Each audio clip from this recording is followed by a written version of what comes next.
Just imagine for a second, a spiritual empire, one that's been around for 1700 years, is about to just vanish from the very land that gave it life. This is the story of Buddhism's last incredible stand in India. Yeah, this was it, the final chapter, a last massive blaze of glory before the lights went out for good. But this ending was something special, and it was written by one single remarkable dynasty. So that's the big question, right? How on earth did one dynasty manage to pull this off? How did they write the most brilliant, the most explosive, and honestly, the most significant final act for Buddhism in its homeland? All right, let's get into it. And this isn't just some random historical what if. This exact question showed up on the UPSC mains exam back in 2020. I mean, talk about high stakes. But don't you worry. By the time we're done here, you are going to have this answer absolutely nailed.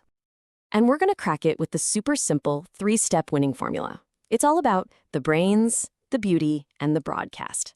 Think of this as the master blueprint for how the Pala dynasty didn't just save Buddhism, but gave it a global legacy. You ready? Let's go. Okay, first up, the brains. We're talking about the sheer intellectual horsepower that the Pala Empire was packing. See, the Palas, they weren't just building kingdoms of stone. They were building empires of the mind. They created what was, no joke, the ancient world's Ivy League. We're talking about the legendary universities, Nalanda, Vikramashila, and Odantapuri. And these places weren't just quiet monasteries. Oh no, they were global magnets, pulling in the smartest people from all over the known world. And this kicked off this incredible two-way superhighway of knowledge. On one side, you had Pala geniuses, guys like Adisa and Santarakshita, heading out to places like Tibet and basically co-founding the entire Indo-Tibetan Buddhist tradition from the ground up. And on the other side, you had scholars from China, from Southeast Asia, all flooding in, creating this unbelievable intellectual melting pot. Now, all of this brainpower, it needed its own software, right? So with royal money backing them, the Palas sponsored the creation of thousands and thousands of manuscripts. Masterpieces like the famous Prajnaparamita texts. And just look at this incredible Ranjana script. This was the code, the programming language that carried these incredibly complex ideas all across Asia. Okay, so that's the brains. Let's move on to step 2, the beauty. Because the Palas didn't just think about their faith. They forged it into something completely new, something breathtakingly beautiful. And this is where things get really juicy. The Palas gave Buddhism a spiritual upgrade, a complete overhaul. During their time, this new, complex, and super powerful form of Buddhism called Vajrayana just exploded onto the scene. You gotta remember, these were uncertain times, and people were looking for a more direct, a more powerful path to enlightenment. Vajrayana was the answer. So what is Vajrayana? Well, the simple way to think about it is as Tantric Buddhism. It's a super dynamic form that's packed with complex rituals, esoteric, meaning kind of secret teachings, and a whole new universe of incredible, powerful art and symbols. It was a total game changer. And this revolution wasn't just happening in people's minds. It was happening in art. This is the birth of the Pala School of Art. I'm talking about perfecting bronze casting to the point where sculptures felt like they could breathe. They basically invented miniature painting for manuscripts. And their architecture? Mind-blowing. Multi-story monasteries built on these wild, cross-shaped floor plans. It was just a complete explosion of creativity. And here's what's so cool about them. They were so open-minded. They created this unique fusion, this thing called syncretism, where they literally brought Hindu gods and goddesses into the Buddhist world.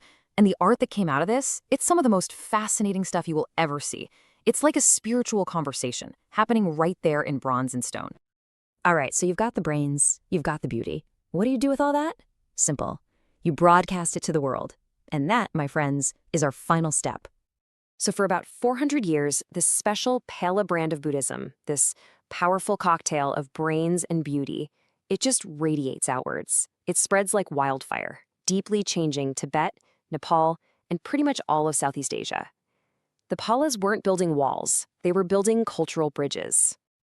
And what was the hub of this whole global network? You guessed it, places like Nalanda.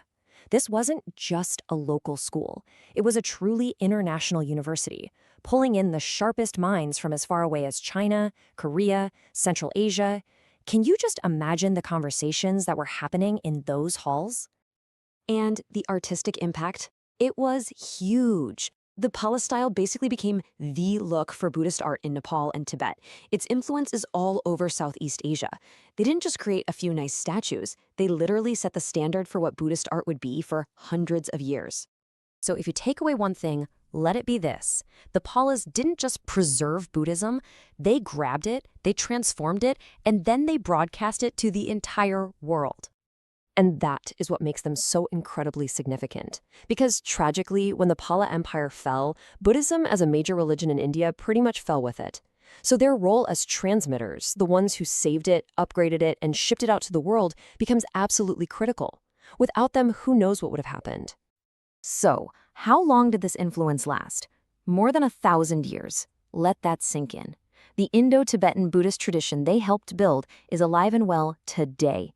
Their art is still the foundation of Himalayan art. Now that is a legacy. Which brings us back to the big picture. So, was the Pala period just a sad ending for Buddhism in India? Or was it actually a brilliant, explosive new beginning for Buddhism across the rest of Asia? If this blew your mind even a little bit, do me a favor and smash that subscribe button for more jaw-dropping insights just like this. And hey, drop your thoughts in the comments below. I want to know what you think.